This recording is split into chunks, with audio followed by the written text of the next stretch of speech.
you doing all? Welcome home. It is Wrap-In Monday on SuperMex Nation. Got a heavy topic for you tonight. As I posted out on the forum earlier, we are discussing Venezuela, and all my fault because I've not actually treated it and gotten to the point that we've basically skirted the issue.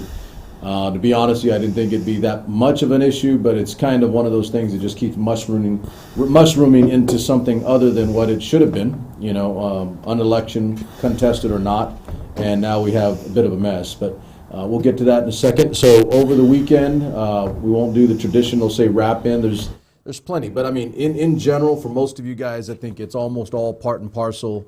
We're still dealing with, what is becoming a fight or unfolding right in front of our eyes over, the Mueller issue, report controversy, depending on which side you're on. I mean, that's pretty much what it ends up being. I've read the report. I've got my opinions now after reading through 448 pages. There are some things that are legit. There are some things that I don't think, pass muster in terms of being something much more significant long term. Some of you will probably want to hear that. Some of you will not. But as usual, I'll quite literally give you a straight, clean, honest, and objective assessment of what it was that I read through and gotten to. So we haven't done that either. That's coming. If not by this week, then once we get our full panel back, Brother Miller's not with us tonight, and he hasn't been. He's been on vacation, but he should be back by next week. And I will also bring in at least one or two legal analysts, attorneys, from that profession to quite literally go over the wording. And because here's where it's at, ladies and gentlemen. I'll make this 100% clear. The inability or lack of ability to actually see something in black and white is quite literally what is the problem. That's the problem. Parsing words, misinterpreted meaning, subjective ideas of what is being put out is what is confusing. What is confusing to you, the average American, and what is confusing in general to people that have paid attention. We're trying to gather information out of the document. Some of the things are black and white, but again, some of them are gray. And then once we get into that gray area, you know what that means. You're going to get pulled to the left, you're going to get pulled to the right, and we may not actually get a straight, honest assessment. So I'm going to try to stay away from that as much as possible and go to the things that are factual and are legit. So that's the weekend, right? I'm coming off, and so we're going to get into that. But real quickly before we get started, give you what we had last week off of Tag That Track. It's a good week. It's a good week on Tag That Track. So here you go. So you had its fun because the week prior was a beginning or genesis of what was rap and hip hop that eventually became what we know as the genre today, for good or bad. I call some of it candy rap. That's my own little personal junk. But the ones we named or had from, and that was a combination. It was me and Swainbo. Swainbo is around my age. I don't even know if he's a little older, a little younger, but he's around my age. Actually, he might be a little bit older. He's closer to 50 than I am. We're both creeping on 50. So this was white boy rap. It started as, and I said, nah, not actually. So it is non-black or African-American rap or rappers. So here you go. The first one was House of Pain, Jump Around. That's like a staple nowadays. You can't go to a club without hearing that. And I mean everywhere, not just in black households, but any household for that matter. Vanilla Ice, that's like been done so many times because he's like the quintessential, white boy rapper from back in the old days. Ice Ice Baby. And then of course Beastie Boys, which I had on the week prior, but I couldn't help. So we did Paul Revere off License to Ill, their first album that broke out and took them worldwide. You had Eminem, Lose Yourself, because that one's like a necessity at this point. When it comes to a white boy rapper that actually has some skills, that's the guy. Still around, still doing things. Last album was pretty good. He ain't young anymore, but he's still doing it right. So Lose Yourself, and I like the lyric on that because it's a hell of a message. And I have told you guys that don't listen to rap. Some of the lyrics are good. They're from the base. They're from the people. They're from poor folk living in downtrodden or difficult situation, trying to rise above and get beyond. So Eminem, Lose Yourself. And then I threw in two that were quite literally, they're not, like I said, it's not white boy rap, it's non-black or African-American rap. So here, I did this for you. For all my homeboys out there, Lightest Shade of Brown, Sunday Afternoon. That's like You want to hear just a good, cool little tune, backyard barbecue, hanging out at the park with your homies and just, listen to some good music, Lighter Shade of Brown. They didn't have a gazillion hits, but that was like a staple at the time when it came out, and it was just a great video to boot. Mm-hmm. The other, and this one also, a staple. So there's really two main rap artists that are Mexican American. Now, there are more now, obviously, but this one was kind of like, he did a song and it was called La Raza, L-A-R-A-Z-A, La Raza. It's the race, and it's a little more general than just the specific, the race, but La Raza, and that's kind of a term in Mexican American culture referring to people of the same stripe, the same background, Mexican American. So Kid Frost with La Raza, and then we did Rage Against the Machine. Swambo didn't write that down. Rage Against the Machine, because the lead singer is Zach De La Rocha, and Rage Against the Machine is like, it can be considered rock, but in essence he's rapping. So we started to go a little bit into that time period where it became rap rock, believe it or not, where there was instrumentation, and it was actually in essence a rock band, traditional 4-piece or more, 5-piece, 6-piece, a bass guitarist, drummer, etc., lead singer, and that was rap rock. So Rage Against the Machine, and then the last one, which would pretty much be like kind of the exemplar of the rap rock movement and the beginning of a red hat. Before there was a red hat politically today, it was Limp Bizkit, and the song was Nookie, N-O-O-K-I-E. Did it all for the you-know-what. So Fred Durst, Limp Bizkit, they're not around. I don't think they tour anymore, but they were kind of the quintessential rap rock combination that eventually went mainstream, and they lasted a while. And I would say it's not as prevalent as much anymore. You don't have as many groups doing that. It's more, it was weird because there was a merging and a meshing, but then it basically diverged away again, which is odd because that's not normally the route music takes. There's a meshing or a merging and then it goes forward in some other form. This one basically diverged, and we don't have it as much today as we did back then, which is different. I mean, that's like an intellectual oddity within that art system of music. So those are your Tag That Track for this last week. Swainbo is back, and we'll finish up our series on education and the dream high school in America, what it should be, what it shouldn't be. We broke down classes, the offerings, courses for the curriculum. We've done quite a bit, ladies and gentlemen, as I mentioned on Friday. So everything that we've done on that series of 3, 4, 5 weeks will, in essence, be in written form, if not a transcript, right? But it will be in written form, and I'll put it in the form of and he joked about it, kind of a manifesto/essay, so that somebody can read this in hard form and say, oh, okay, yeah, my high school doesn't have this, my high school has that. How come we don't have this? Why are we this size when we should be smaller, A, or bigger, B? So that's good, because what it's going to do is provide you, whether you want it or not, it's there for you, right, for posterity. You got to write things down. You got to note them. You got to memorialize them. Hearing more about that lately. But you memorialize something by putting it in writing and taking it as it comes. That way you don't forget the original thought. You can try to remember something from a long time ago and write it down, but the original thought is not the same, and therefore the original thought may be altered if you're trying to remember something and walk it back in time. So we're going to do that pretty much as soon as we wrap up the series. It'll be this Friday or the following, and then we'll be done on education for me and Swainbo when it comes to a dream utopian high school. But I'm going to say it, that is work. It is work. It may just seem like two guys having some fun about education, but these are two guys that have serious and concrete ideas and solutions. Remember the genesis of this show, fact-based, issue-oriented. We are ultimately solution-driven as a program. So what Swainbo and I are doing are providing you with solutions and answers to all the things you may ask, maybe not all, but to many of the things, maybe the large issues that you have about what a high school should or should not be. And maybe it doesn't all flesh out. Maybe we don't get to every single thing that you might want to ask, but we are available for you. And you can always message, and I'll do my best to give you an adequate answer to answer the questions you may have about, just in general, anything to do with the high school. That's where I taught. I did do some elementary and middle school, but my wheelhouse obviously was and is high school, even if I'm not in the classroom as much anymore. All right, so got a packed program for you tonight. We're going to discuss Venezuela. Again, something that I've not gotten to because, I'm going to say this. I've gotten plenty of messages from you guys. We are on only 3 nights for now.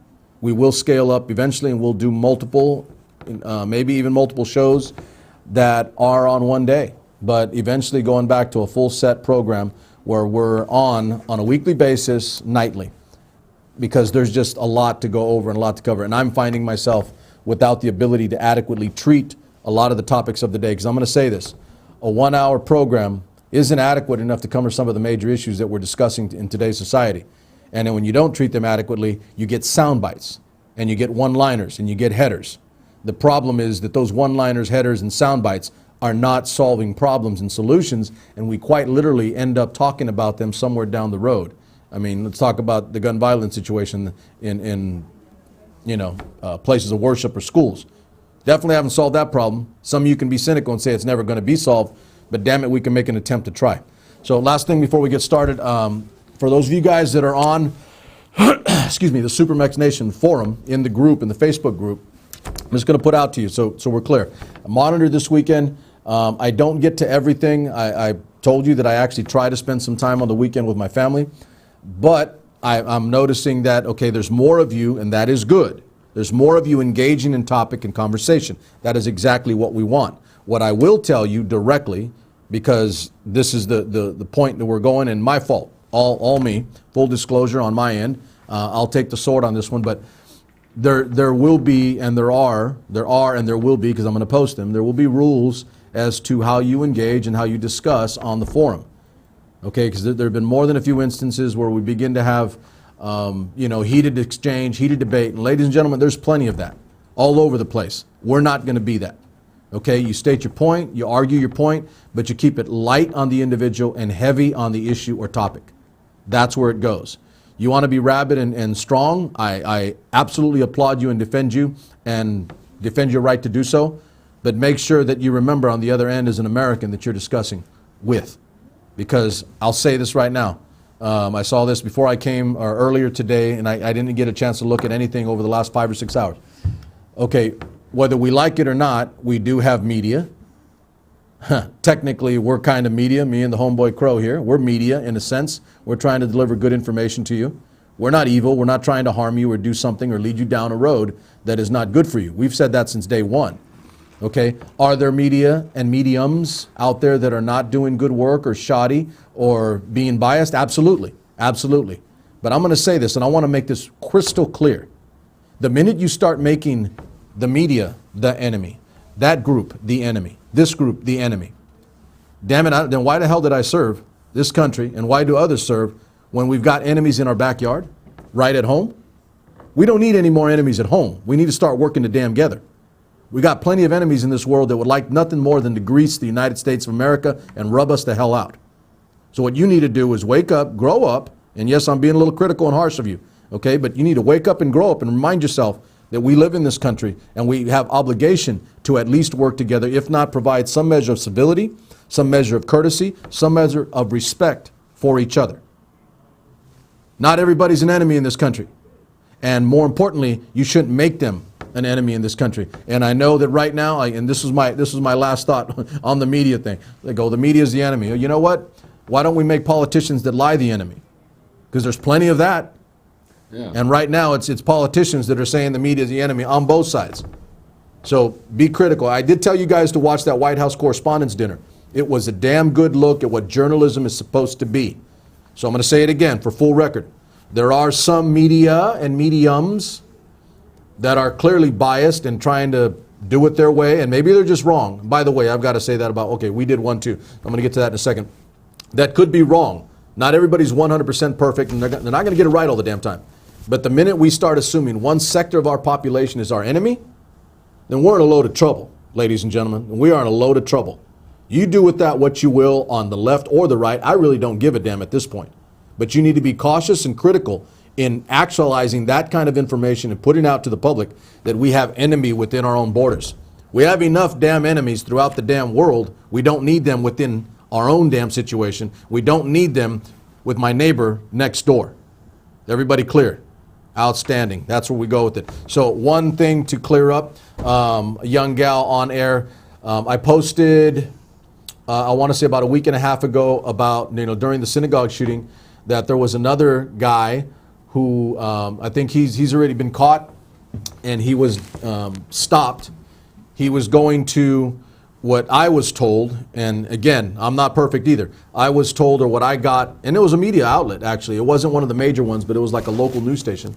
And it was said that he was going to a white supremacist rally. The reality was he was going to, and I think it was specific, a Trump rally. So don't mesh and mingle those, okay? And I'm putting it on air so we're clear about it.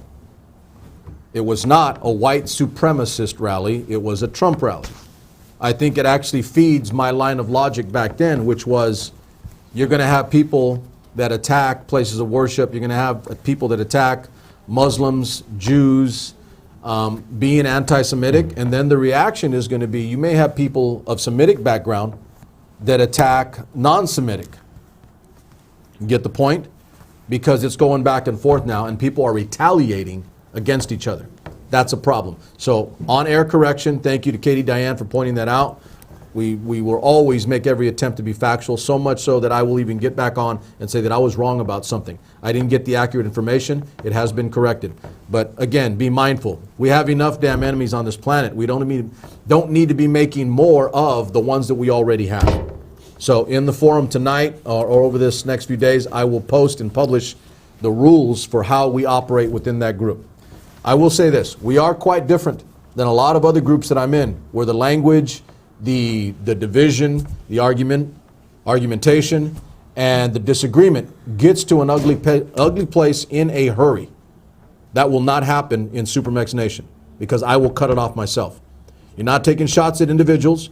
If you're going to stress your point, then you do so without making it more than just an argument about intellect and intellectual material. Don't make it personal. We absolutely don't need any more of that right now in this country. We got way too damn much of it as is. That's my thought. That's my opener. And now let's get down to some business with my brother Crow here. We got to talk about Venezuela. What's up, homeboy? How's the weekend? Good. Wonder Twin Powers. Activate. Wonder Twin. So what we've got is Venezuela. Venezuela. I have not commented, and I've kind of left it open because, it's one of those things where I'm going to say this. I generally thought that it wouldn't be that big a deal, and it's actually ended up being more of a big deal than it needed to be. Mm-hmm. And so here we are now, and it's not gone away. And, when I say big deal, it's like big deal to who? Big deal to us or big deal to the people of Venezuela?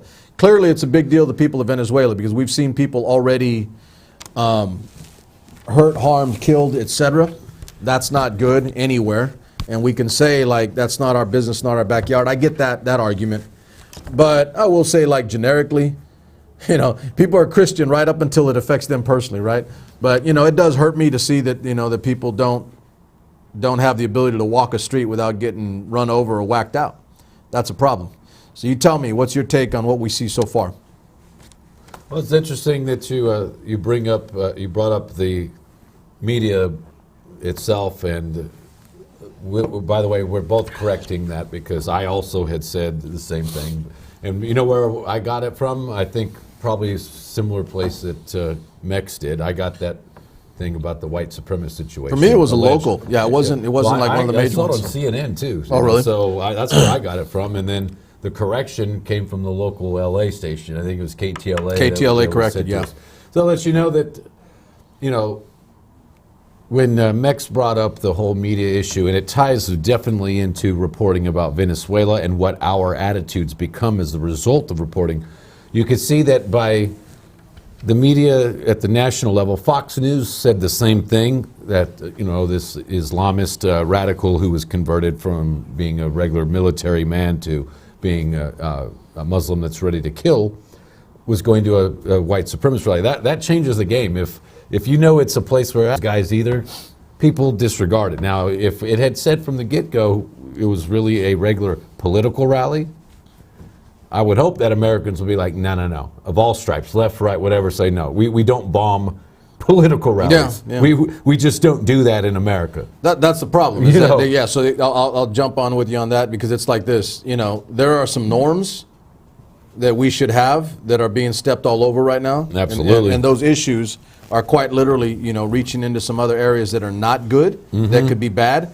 When you have, when you make exception, basically, you make the exception that, well, if it's not you or if it's somebody that you're not with or you're other than that person, then it becomes okay because it's not in your backyard or it's not with your people. Exactly. And I'm going to be clear, that's not okay. It's a form of othering. It's where, and people do it all the time, where they say, this group is the other, they're the exception. Correct. We can do what we want to this group because we don't like their views, we don't like what they look like, we don't like what they, what they're pushing. So we can violate standards of practice, right? In the way we do things, provided it doesn't right. harm or hurt us. And I've said this, since day one. An injustice to one is an injustice to all. I absolutely believe that. That old phrase that an eye for an eye leads everybody blind.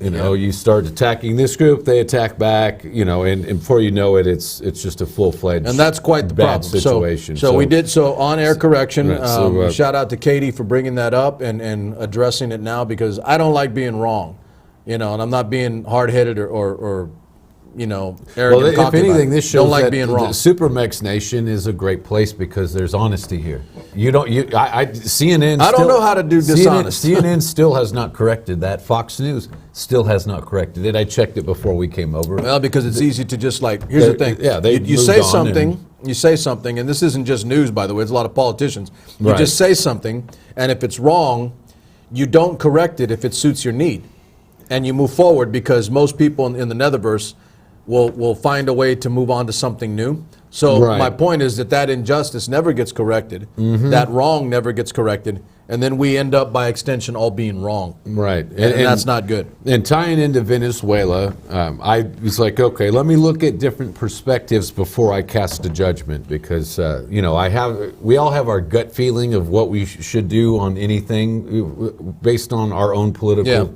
thoughts and let's do a point of agreement. So I'm going to see if you agree with this. I'm just saying this. A point of agreement, I think that in a funny way that I've seen both people on the left and the right agree on is we shouldn't get involved in Venezuela. Yeah. I've actually had some friends on my left saying, well, let those people do their thing. I've had people on the right say that's not our business because we shouldn't be spending our time and troops over there. A lot of people on the right voted for now President Trump partially or wholly because they were like, look, I don't agree with him on a lot of other things domestic, but I do agree no more foreign wars. Well, the foreign wars thing. Trump made it, Trump made it clear that during the campaign, you look at nearly everything he said was pull out of this country, stop wasting trillions here, no more CIA garbage over there.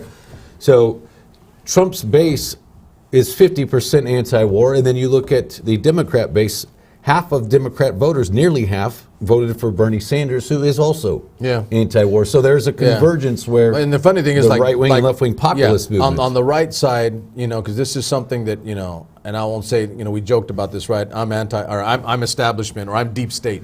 I love joking about that. I never thought I was deep state. I thought I was shallow state. Shallow state. That's good. I like that, shallow state. I thought I was shallow state. But here's the thing is that, you because I heard this when I came home. I'm not deep words, shallow. I'm just right state. When I was in the Army and I came back, now in my family we don't think of military or foreign policy in and I'll say this, in a left or right term.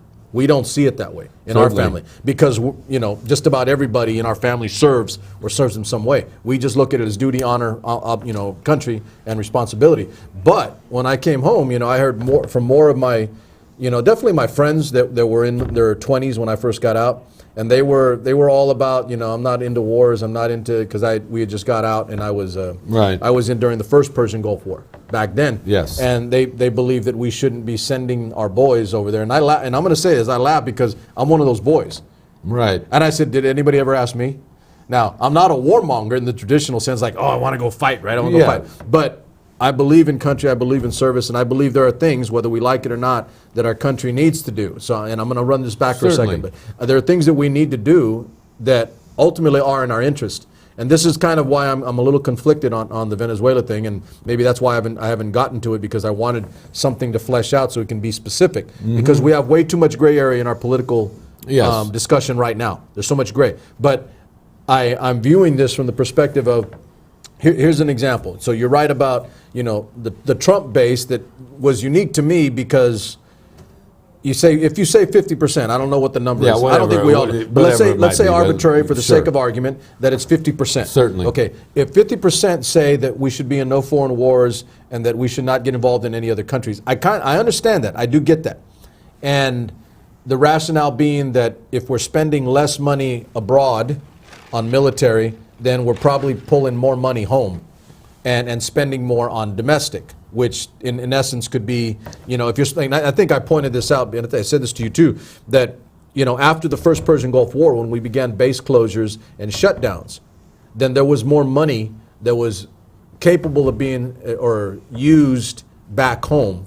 And then out of those, the Reagan years into Bush, because the Cold War was a very long period, by the way. Right. So yes. after the Reagan buildup, and all presidents prior to him to build up to that, and then the fall of the Berlin Wall, the fall of the communist regime, the fall of the of Soviet Socialist Republics, USSR, that we don't have anymore, not in that form anyway. But with all of that, you walk it back and you're looking, and it's like, then boom, we had a booming explosion, economically in the 90s. We had good years in the 90s economically. There's some rationale that was because we have less money expended overseas, less troops deployed in other countries, less money going out to other countries. And so that rationale does work, because the average American can say to themselves, if we're not spending our money over there, and I'm talking about military now, just military, right, not econ and other things.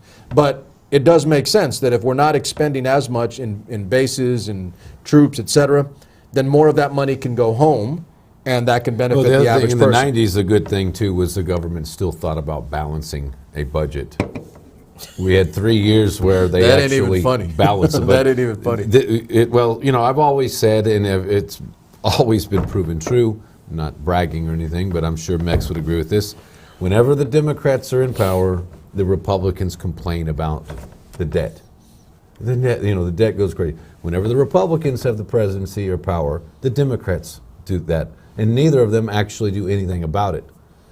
Yeah, the crazy thing is, like, they don't. We have the largest debt right now. Right. And the crazy thing is, like, people aren't even talking about it. Yeah, usually Republicans are deficit hawks, and they're out to lunch on this one. And this, the whole Venezuela thing, I don't believe that we should send our military there. That should be off the table altogether.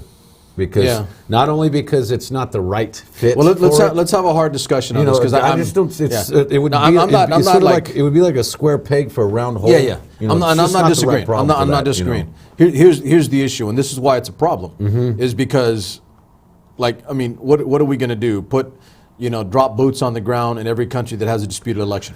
Certainly. In theory, we cannot do that. Here's where the rub comes. And now, I'm going to wear the history teacher hat. There is such a thing as a Monroe Doctrine. Most people don't understand it, don't know it. 1821. Don't understand the intent of it. But here's the thing, and I'm going to give you guys, like, original thought on a large scale now, because this is what I see. I think we've kind of fleshed out, that my mind politically always goes to the macro when it comes to who we are, where we are. It's just who I am. I don't start at the base in terms of, Joe America, and that sounds ugly because I do care, but my feeling is that there are people that should know that better than I am. And keeping the Russians and Chinese and others out of, right? So my mind goes to that. Okay, my mind goes to that other end. I would agree. The only thing I would say is I think American politicians violated the spirit of that years ago by letting China invest so heavily in our country. We're not even keeping them out of our country these days. Well, yeah. China is going to own the West Coast. Well, Monroe in 20 Doctrine years is. at the rate they're Monroe going. Doctrine at its inception, it was meant to be more military, physical. Yeah, keep them out, not economy. Right. And trust me, I'm not justifying the China in our economy thing. So by no means. Exactly. So unfortunately, our politicians today, I get it. We just don't have James Monroes anymore, and we don't have Abe Lincolns, and we don't have a damn James Madison talking about the Federalist. Yeah, we don't have FDRs. We don't have JFKs. We don't even have Ronald Reagans. anymore. It's unfortunate. And well, it is unfortunate, but here's the thought. You know, we've been going down that road a lot. I don't mean just you and I, but in general, I see the country going down that road. We understand where we're heading, and no, I we get don't that. like it. Here's the thing: I'll say the country goes down that road and Right. says, "Well, we don't have, James Madison. We don't have Alexander Hamilton with the Federalist Papers describing, separation of powers. We don't have that anymore. The problem is that we accept that we don't have that. Yes. That's the problem. So, yeah. Because then it's quite literally on us, the populace, is that if we accept that and we do nothing about it, then we shouldn't be crying and complaining about what we don't have and how our politicians are weak, because we're not holding their feet to the fire. It's like George Carlin. You guys should check this out after the show. There's a funny skit, and it's real as can be. Carlin did one on politicians. It's only 3 minutes long. He said basically why he doesn't vote. And by the way, I'm not encouraging you not to vote, but I understand Carlin's reasoning on this. He basically said everybody But choosing not to vote is a right. Right. It's your right. He was like, look, everybody complains about politicians. They say they suck, right? And he's like, where do you think these people come from? They come from American homes, American schools, American churches, American synagogues, American businesses, et cetera, et cetera. He's basically like, his thing was, if you have selfish people voting for, voting for government, you're going to get selfish politicians. In essence, what you're getting is you're getting a magnification. And this has always been my point. Yes. You are getting, as politicians, a magnification of who you are. Yes, because exactly. if you don't vote for it directly, then it is what you allow. Right. And Trump, look, President Trump, I like him on a lot of things, folks, and people know this from my posts. There's other things I criticize him on, just like any other president. He is a perfect personification of today's America. He's a reality show host type. I mean, am I right? It's a reality show White House. Yes.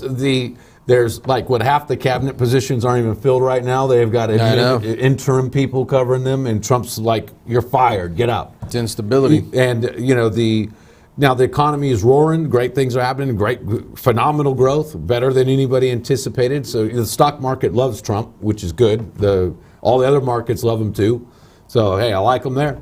I don't think he's being led properly on foreign policy, though, because he's got John Bolton in there now. You're taking my cue, because I've told you, I don't think the people around him are giving him good advice. Folks, Bolton is the architect of the Iraq War. Why on earth would you have a guy who he knowingly misled us? Weapons of mass destruction. We know they were not there.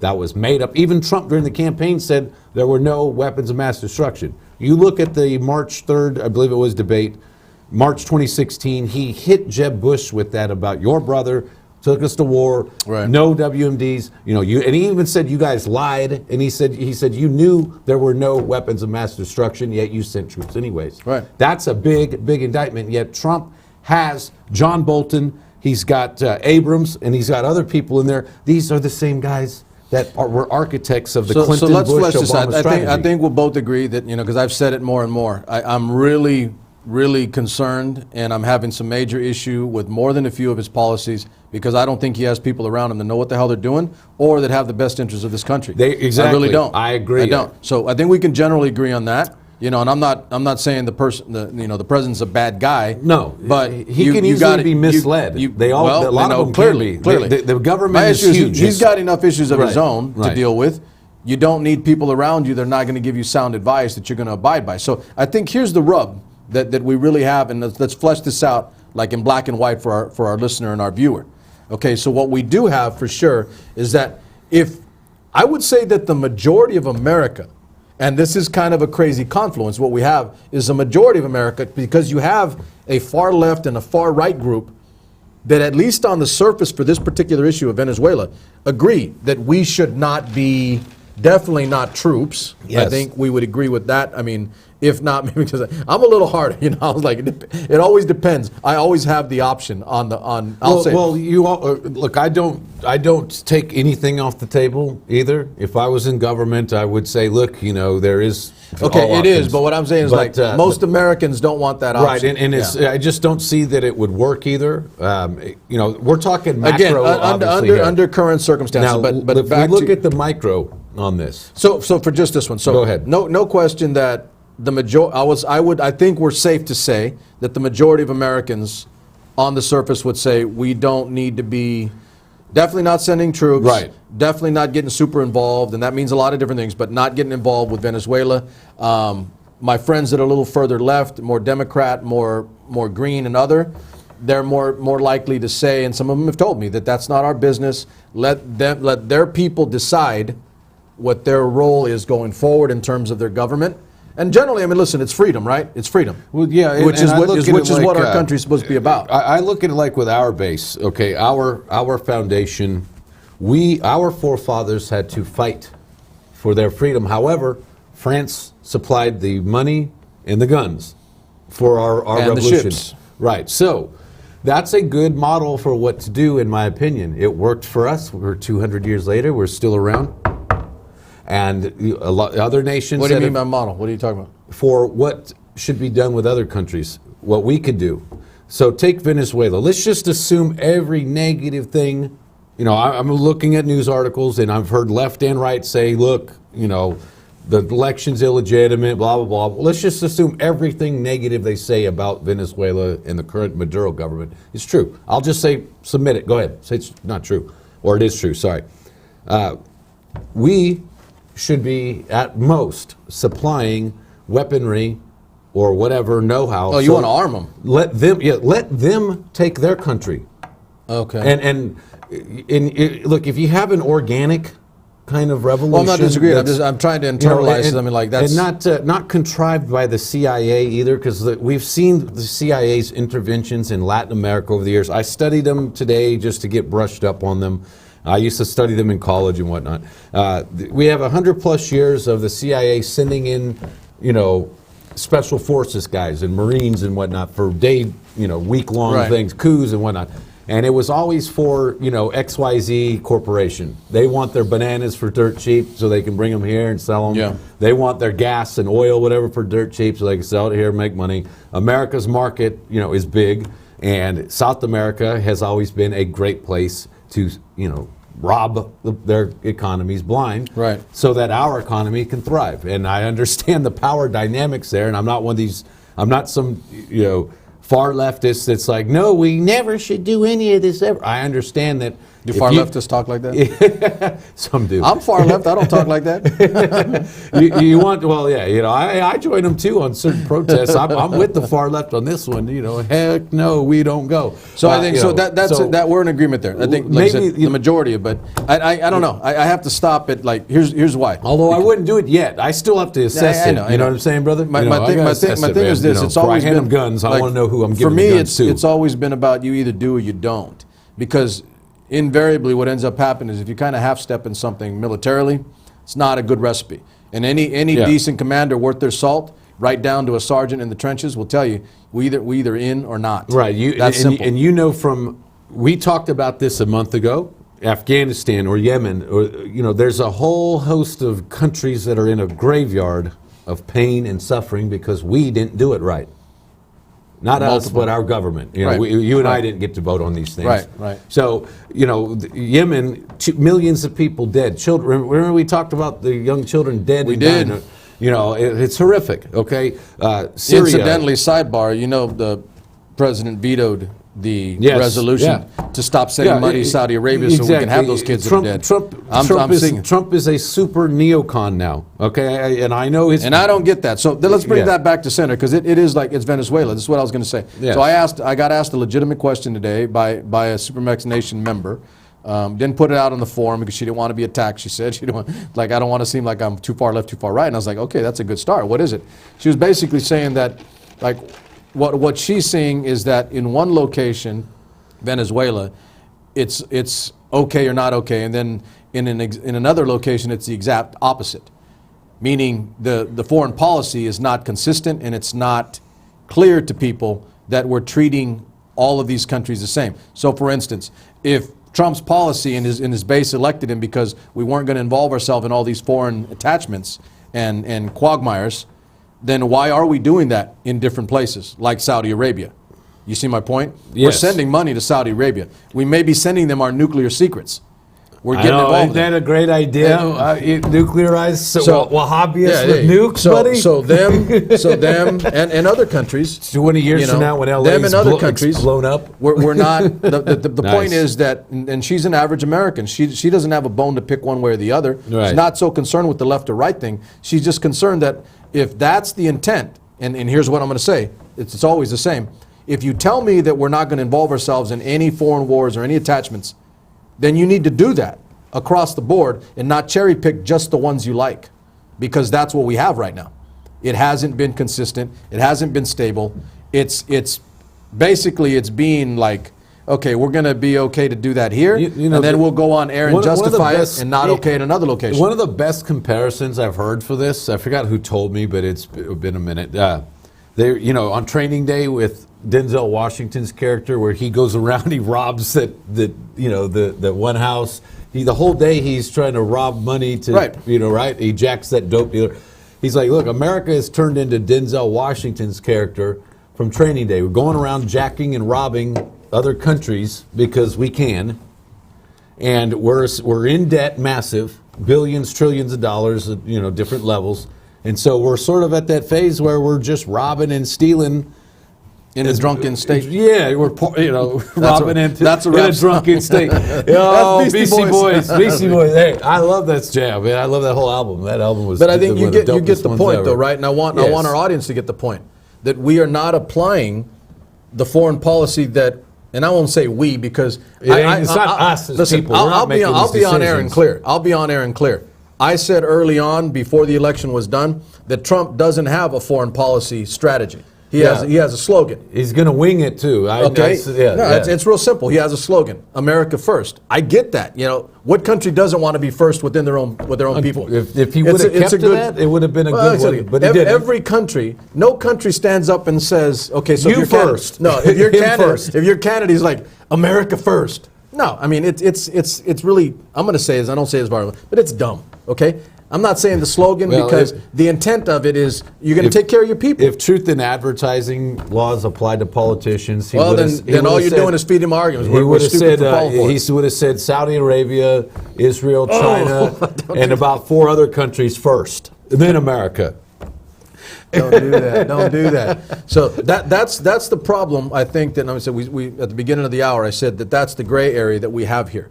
Okay, so I'm not trying to beat up on Trump either, folks. I like him on it's not even a beat up, but it's, we got to throw some criticism at the king. Listen, right? If the king, did you say the king? Well, that's what he's trying to be, right? He's trying to be king. I'll remind you, we started this country because we didn't want a king. So anyway, let me backtrack. So what we've got right now is a failure to communicate. Can't help it. All right, so if you're going to apply that America first mentality, then you've got to apply it across the board with every country you deal with. Yes. And that's the problem, that is not the case with that's this what foreign policy. People hoped for, but that's not what they got. That's not what we're getting. And you know what? I would be willing Incidentally, so we're still in Afghanistan. Right. And we're still in places that he said we would be out of. And I'm not holding him because, Obama said we'd be out of Afghanistan. Exactly. And we're still there. Right.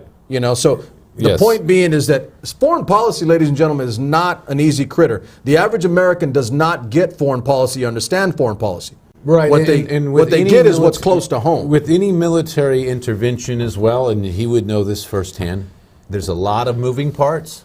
A lot of things can go wrong. Now, I would say up until through Reagan, and remember Reagan and Ford and Carter, going back to Nixon, they all had the ghost of Vietnam, so that kept them at bay a bit. That kept them gun shy. Right. A little leery. And that was good. Not saying we should have got what happened to us in Vietnam, but it is what it is. And it really was. It was about a decade. Now don't take me for gospel, but it was about a decade. It wasn't until like the late 70s, early 80s that we start getting involved again. The next intervention, the next decent scale one was Bush Sr. Remember with Panama, he sent the Marines in to go after Noriega. Now, that wasn't a major war. Well, we had stuff during Reagan, too. That's what I'm saying, about 10 years. We had plenty of CIA ops there. I'm not saying that, but I'm talking about where, let me rephrase it, a televised intervention. We didn't see a lot of that. I remember that, yeah. But you get into the Bush era, first Bush, 89, 90, whenever it was, I think looking in retrospect, Bush was warming us up for the idea that we will be sending troops in a lot of places. You know, and he was smart though in some ways. I'll give him credit. He said, "We're doing everything limited. We're not making a new Vietnam," and that's and he was an old CIA guy. Right. He did that with Noriega. He did that with Iraq and Kuwait, the Gulf War, which Mr. SuperMex was a part of. You go fast forward. Our frame of reference after 9/11 was we win wars again. We won in Iraq. We won in Kuwait. We kicked whose tail in the Gulf War. We decimated them and we made them look bad. We only lost 500 people. Yeah, and I think the problem. And that was our frame of reference. Yeah, the problem with that frame of reference is this: is that we don't win traditional wars the same way anymore. Yes. And so to the American public, it's hard to say, "Oh, we won that war," because nobody in their right mind in this country. And I'm talking about the average. So Yes. it boils down to the average American. What does the average American take as gospel or understand? No average American is going to stand up and say, "Oh, yes, we won the war in Iraq. Yes, we won the war in Afghanistan." Nobody's saying that. That's where the problems lie, and that's where foreign entanglements, arise. So back to Venezuela. I mean, I'm in a tough spot personally. I mean, I really am. I'm looking at this because when I like I said, I chuckle when I hear people say our boys don't want to go over there, or our boys won't do this. Don't send our boys. Like some of our boys would like to go fight. That's a fact. Because I wanted to go to war when I was in, not because I wanted to go warmonger, but because if my country needed me, I wanted to go. Yeah. So it's an irrationality that most people don't get, because if you haven't strapped up and run around with an M16, it's a different thought. Definitely when you're in service, that's a different mentality. But here's the thing. And this is where it gets entangled. And this is the problem that I'm having with this, like right now. I want to give every president, the benefit of the doubt. Because, and I'm going to say this on air, ladies and gentlemen, the reality is that you and I, Brother Crow and myself, KP on production, Elena, the superstar out there, where'd she go? She doesn't like being around us anymore. She likes hanging with the younger dudes. I get it. But nobody right now can legitimately look at this and say that, I'm clear and I know exactly what's coming. I know where it goes. I know what's happening in Venezuela. I know that we're not going to do this or that. That's not the truth, because what we're looking at right now is here's the thing, we almost can't put troops there. Mm-hmm. Now, I'm not saying, like, for the sake of argument, I'm not saying it's right to do so or not. But my point is, we can't, because there are Russian troops in the damn joint, in our backyard. That's a problem for me, and I think you understand why. Okay, the Russians, people are like, "Oh, this guy's got to think for Russians." I do. I'm a Cold Warrior. I served during the Cold War. So those were my enemy, and I'm probably going to die thinking that the Russian government, not the Russian people, by the way, because Russian people are like regular people in other countries, Absolutely. right? Yeah, but the Russian government definitely doesn't mean us any good. And here's the thing: we almost went to war over the Cuban Missile Crisis. See, that's an interesting one. But Kennedy's strategy might be one to use now. Well, then that's why I bring it. Here's my thing. Because I'm a Kennedy guy. All right, I'm a Kennedy guy. I don't think China could take us on, or Russia. Certainly not Russia. I don't think China can either. At this point. Well, at least not yet. So, and I'm going to scare the hell out of people. On the naval end, I watched a video a while back. Nobody contends with our Navy, even though China's building one. Right. Our military men have said that 10, 20 years from now is when we have to really be concerned about China's Navy. They're still building up. And then I'll drop that 5 years, because maybe 5. They don't really know, but they're saying that, hey, we're going to have a face-off at some point. Here's what I was going to say. I'm giving a larger concept, and I have to break it down so you guys get it. But here's the thing: I'm being a little forgiving of the president because he's the president. Okay, not that he's Donald J. Trump, but he's the president, the office. The office. Okay, so the office. I'm being forgiving of the office because they know things, or they get things on a daily basis. They read their brief. They get intel that we can't possibly have and we can't possibly know. There's a reason why we're still in Afghanistan. I don't know it. Do you? It's a rhetorical question. You can't know. I can't know. My best guess would be $1 trillion worth of.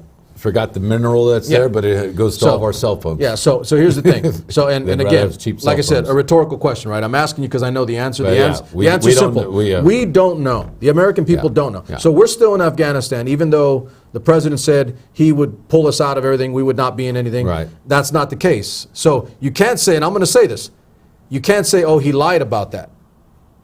Why? On the surface, it looks like he lied about No, it. he didn't. That's not a lie because It's not a lie you can because say a lot of things in a campaign. Once you're in he lies Right. about everything else, but not on this, because you can't know what he knows. You can't know the intel that he has, and you can't know the problems that arise because we're still in Afghanistan. And if on the surface he says that he believes in no foreign entanglements and we shouldn't be sending our troops and our money to other countries, then we should be out of Afghanistan. Well, basically, look, his personal view may be, hey, I don't want us to be in these places. But there's a big difference when you get put into that office. Once you're in the office. And you have all those and you get the intel and people telling you this is what our real situation is. Yeah. So this is what's going that's on. Where, okay, so that's where I'm being forgiving. A lot of pressure forgiving. on your behind, so to speak. So that's where I'm being forgiving with this. And, I wouldn't say he lied, misled, or anything. He probably really believes that, hey, I really don't think we should be doing this stuff. We're there. But he can believe all he wants. They're going to tell him we're still in Afghanistan because it's Right. not what he believes. It's what he has to do. That's a fact. There are things that take place that you almost have no choice but to go along with because the consequences of not would be far more devastating. And I don't mean just militarily, but economically and on a world scale in that region, by the way. So I'm being a little forgiving because there are things that you and I can't know out in the world, general public America. We can't know everything that the president knows. So even though he says that we shouldn't be involved in anything, we're still in Afghanistan, and I don't see him pulling us out anytime soon. Hold on, let me apply it to Venezuela. Yes. The problem is that it's not being like dropped down in a cookie cutter fashion where like we're doing that here, we're doing that here, we're doing that here, we're doing that here, and it's the same policy. The problem that people are telling me that they have is like it's not consistent. It's one or the other, then it changes over here and it changes over there. And that's why I said I don't think he's getting good advice. I think he's having people tell him. And now, and I'll say this because like the Russian thing, right? There are Russian troops in Venezuela. There are Russian troops in Venezuela right now.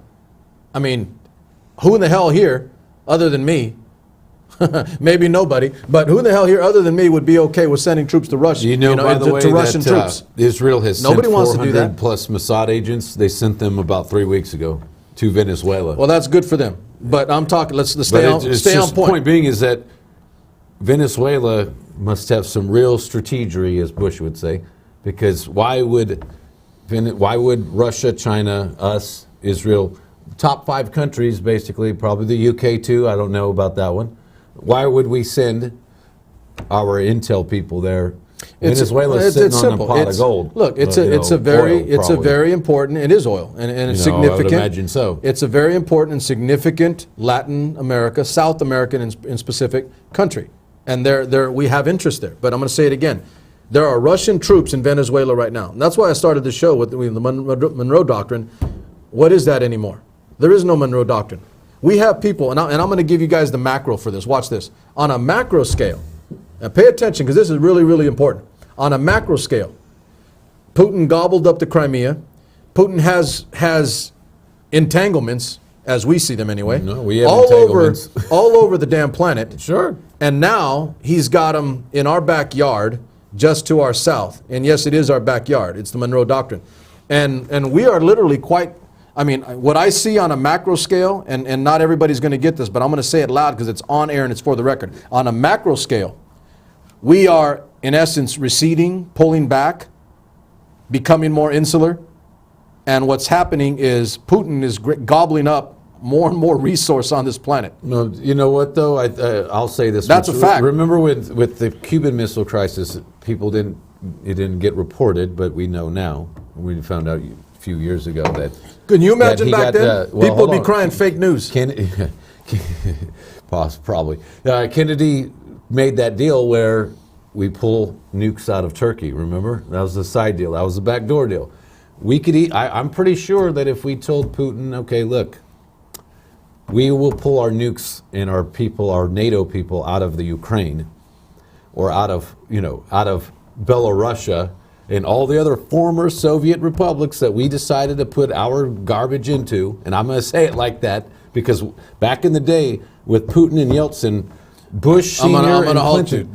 Don't say garbage. Bush Senior. Hold on. I'm going to tell you why. I don't like it because look. I'm going to tell you why. Okay, our stuff. Bush Senior and Clinton. Promise. Hold your train of thought, because this is real world shit. This is real world stuff. Sorry, stuff. Stuff. This is real world. Okay, so not even 2.5 years ago, one of mine was in Latvia on the Russian border. So Yeah. that's why I say don't say garbage. No, our material is what I meant by that. I'm going to Not tell you our why. troops. Our troops are just pawns of a because big, that young man is like salt of the earth. Yeah, He's absolutely. like super American. Yeah, well, we love that guy. So go ahead. That's little SuperMex. Okay, look.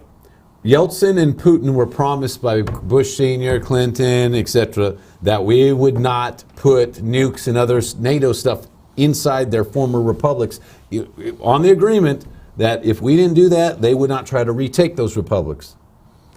Russia has kept their end of that deal, with the exception of Crimea. Okay, I noticed you throw in the exception. With the exception of Crimea. Okay, so in my political world, you know what I'll say? He didn't. Well, he took Crimea. But we also went in and put nukes on his doorstep in the Ukraine. That was a former Soviet republic. That was part of the USSR. That's not Eastern Europe like Poland, Bulgaria, Romania. That's different. We told them we would stop it at the old Russian Soviet border and not proceed in further into his backyard. We told that to Yeltsin and Putin both. And our government lied about that because they fully intended to do it the whole time. They just lied to the Russian government about that. That is part of warmongering. Now, but what does that do, though, for today's discussion? That allows us some leeway to get them to get out of our hemisphere without a war. You pull out of Venezuela. You also pull out. We could even throw Crimea in. Get out of Crimea, too. We will pull back to the Eastern European border. We can pull a Kennedy. Okay, I'm chuckling. And listen, I don't want to be disrespectful. I'm throwing an idea, but that ain't going to happen. Well, okay, yes, but at the same time, we have to. I believe we need to start negotiating this stuff because we are not going to win this. It ain't going to happen. I mean, I guess here's the ugly part that I watched. This is why I was like, okay, I need to get to Venezuela because we haven't done it, and it's about time. I watched it the weekend. Mike Pompeo acknowledged that there were Russian troops in Venezuela. Yeah. And Trump went on there and said Vladimir Putin told him that there's nothing going on in Venezuela from Russia. And I'm like, what the hell? They can't even get on the same sheet of music in their own office. And you think they're gonna negotiate Crimea and Venezuela? Well, look, Pompeo. That's a stretch. Pompeo is a deep state figure. All right, without the deep state, seriously, he's a neocon warmonger. You know what? But he told the damn day. truth. I know this. I know, but you never know what him and Trump. You sound like you're making an excuse. Bottom line is, he told the truth. My view there is are Russian troops in Venezuela. A third view from either Trump or Pompeo. Pompeo wants pretty much a war. Trump wants nothing. Well, let me back up. Smart. You know what I want? I want the damn truth. I want them to be on the same sheet of music within their own office. You never know, though. Those two could be playing a game. Pompeo could be telling Trump, well, I want you to I'm going to tell you. Well, then that's pretty damn sorry because it's screwing with the American public. We don't know, though. We just don't, like you said, we don't know what they know about Afghanistan. We don't know if they're playing a game. Here's what I do used to say stuff that was off the page of the CIA, too. Oh, man. Listen, he didn't have his Secretary of State contradicting what he said directly. Him and Clinton were not on the same page with Libya. You're going to go there. Okay. Bottom line is, let's apply it to this right now. So, there are Russian troops in Venezuela. Okay. Yeah. Putin did take the Crimea. Okay. He's gobbling up commitments throughout the damn world. And what are we doing? We're sitting there on the back end dealing with, and I'm going to say this, a reaction. But we are reacting. Guaido doesn't have any even popular support. I saw that video. CNN made it sound like Guaido talks to a big audience.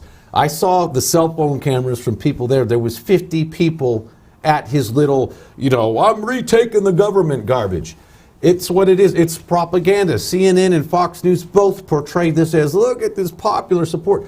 Whereas Maduro and his boys, and I hate communists, by the way, and I hate socialists too. I don't like socialists. I don't like communists. I don't like Nazis. I don't like fascists, any of these people. You got a lot of hate. You got a lot of hate in the system. Hey, my grandfathers and great uncles didn't fight these people for nothing. Mine didn't either, but I don't hate everybody. Yeah, well, I can't. I don't mind them as long as they're not governing me. I've been on the other end of hate for a lifetime. I know what that is. As long as they're not governing me, I love them. Okay, just don't govern me. So here's the thing. Let me wrap this up because we're running out of time. There's no popular support for this guy Guaido. He's a fabricated figure from the CIA. Look, I'm not saying there is. And so what are we supposed to do if we can't? So here's the thing. What are we supposed to do?